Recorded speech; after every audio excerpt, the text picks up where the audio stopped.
তো হ্যালো বন্ধুরা, কেমন আছো? আশা করি আছো ভালো, সুস্থ আছো। আমি তোমাদের অপবিতা। আজকে সকাল সকাল তোমাদের সাথে একটা ভিডিও করতে শুরু করে দিলাম।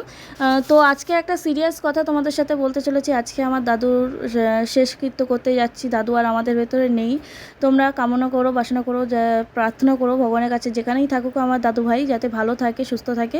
তো দেখতে পাচ্ছ আমি খুব কষ্ট করে তাড়াতাড়ি করে কিন্তু ট্রেনে উঠেছি দৌড়ে মৌড়ে। আর একটু হাঁপিয়ে গেছি, কারণ ট্রেনটা আমি যদি দৌড়ে না ধরতাম হয়তো ছাড়িয়েই যেত। আর তাড়াতাড়ি ওখানে পৌঁছাতে হবে, যেহেতু শেষ কাজ এটা।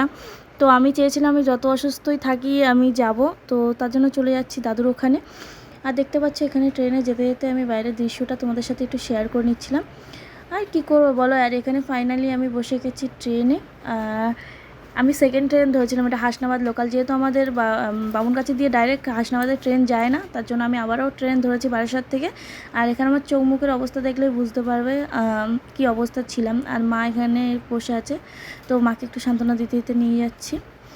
তো দেখতে পাচ্ছ সিরিয়াস মুহূর্ত, তোমাদের সাথে কিভাবে এইটা ভিডিওটা শেয়ার করবো আমি বুঝতে পারছিলাম না, তাও তোমাদের সাথে শেয়ার করা আমার কর্তব্য, তাই আমি করলাম। তোমরা অনেকেই জানতে চেয়েছিলে দাদুর ব্যাপারে, তো সেটার জন্যই আমি ভিডিওটা করা। তো ফাইনালি দেখো ট্রেনটা একদমই ফাঁকা ছিল, যেহেতু এটা অনেক সকালের ভিডিও করছিলাম আমি, তার জন্য ফাইনালি কিন্তু হাসনাবাদ পৌঁছে গেছিলাম। আর এখানে একটু মায়ের পেটটা খারাপ লাগছিল, ব্যথা ব্যথা দিচ্ছিলো, কারণ অনেক সকালেই এসেছিলো, তাই বাথরুমে গেছে। আর এখানে ফাইনালি দেখো বাঁশের দোলনা তৈরি। আর এখানে দেখো আমরা দাদুভাইকে সাজিয়ে দিয়েছি, এখানে পায়ে আলতা মাখানো হয়ে গেছে। আর এখানে একে একে হলুদ দিয়ে দিচ্ছে, কপালে চন্দন দিয়ে দিচ্ছে। আর আমি আগেই এসে কিন্তু গলায় একটা মালা পরিয়ে দিয়েছিলাম। আর এই দেখো দাদুভাইয়ের শেষ, তোমাদের সাথে আজকে দাদুভাইয়ের এই শেষ ভিডিও শেয়ার করা। এরপরে আর হয়তো আমার দাদুভাইকে তোমরা আমার ভিডিও আর কখনোই দেখতে পারবে না। হ্যাঁ, ছবিতে হয়তো দেখবে, কিন্তু অরিজিনালি সামনে আর কখনোই দেখতে পারবে না। আর এই দেখো আমার মায়েরা পাঁচ ভাই বোন। তো দেখতে পাচ্ছ এখানে আমার মামা বড়, তারপরে বড় মাসি আছে, ছোট মামা, আর আমার মা হচ্ছে মেজো মেয়ে, তো আর ছোট মাসিও ছিল। তো এই হচ্ছে পাঁচজন। আর এখানে সব বোনেরাও আমরা এসছি, যেহেতু জামাইগুলো আসতে পারিনি, শুধু বড় জামাই এসেছিলো। আর এই দেখো আমার সামনে মাসি দাঁড়িয়ে আছে, আর সবাই মন প্রচণ্ড খারাপ, কিছু বলতে পারছে না। কিন্তু ওরা একদিকে বলছে যে চলে গিয়ে ঠিকই হয়েছে, কারণ যেভাবে পড়ে পড়ে কষ্ট পাচ্ছিল তার চেয়ে উনি চলে গিয়েই কিন্তু ভালো আছে। কারণ আমি বলবো এতটা কষ্ট পেয়ে, যন্ত্রণা পেয়ে বেঁচে থাকার চেয়ে মরে যাওয়া অনেক ভালো। এই কথাটা বলছি, অনেকেই আমাকে কমেন্টে এসে বাজে কথা বলতে পারো, কিন্তু আমরা এটা কোন অবস্থা থেকে বলছি তোমাদের সাথে সবটা শেয়ার করলে বুঝতে পারবে। তো তোমরা আমার ভিডিও দেখতে থাকলে তোমরা জানতে পারবে যে আমার দাদুর অ্যাকচুয়ালি কী হয়েছিল, সেটা তোমাদের সাথে পরে শেয়ার করব। এখানে 460 ভাড়া করা হয়েছিল, আর 3টে বাইক পেছন দিকে আসছিল। আর এই দেখো আমরা সব চলে যাচ্ছি। আর এখানে দাদু বসে আছে, আর মা তো ওখানে নিচেই বসেই পড়েছে, আর শরীর ভালো লাগছে না, জানোই তোমরা। আর এটা হয়েছে শুক্রবার দিন রাতে, তো তার জন্য আর আমি তোমাদের সাথে ভিডিও করছি বাধ্য হয়ে পড়ে, যাতে তোমাদের সাথে সবটা শেয়ার করতে পারি। ফাইনালি কিন্তু যেখানে পোড়ানো হবে দাদুকে, সেখানে পৌঁছে গেছি। আর তোমাদের সাথে শেয়ার করব যে আসলে গ্রামের দিকে কিভাবে পোড়ানো হয়। ফাইনালি চলে গেছি যেখানে দাহ করা হবে, তো সেখানে চলে এসছে। এই দেখো এই হচ্ছে চিতা যেখানে জ্বালানো হয়। তো ওখানে কাঠ কেনা হবে প্রথমে, তারপরে চিতাটাকে সাজিয়ে ওখানে দেহ সৎকার করা হবে। তার আগে দাদুকে স্নান করানো হবে, ঘি মাখানো হবে, মধু দেওয়া। আর এই দেখো ফাইনালি দাদুকে চিতায় দেওয়া হয়েছে, মুখাগ্নি হয়ে গেছে।